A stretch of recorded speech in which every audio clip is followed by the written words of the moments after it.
علیکم السلام و رحمت الله و برکاته. و اما سوال دیگر این که آیا زن می تواند این که زکات مالش را بر شوهرش پرداخت بکند؟ بارک الله فیکم.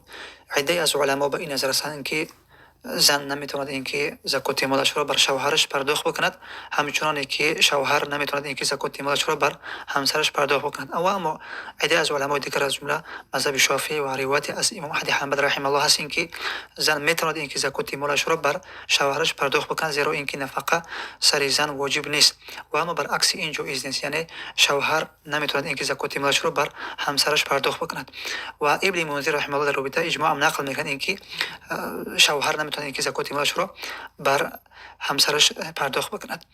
پس بنابر همین شرط، بنابر همین دو شرط، یکی اینکه اگر شوهر اگر فقیر باشد، این یک. دوم اینکه همچنین از کسانی باشند اینکه شخص فقیر باشد و از کسانی باشد اینکه نفقه سرش واجب نباشد، پس زکات به اونها دادن جایز است. بارک الله فیکم.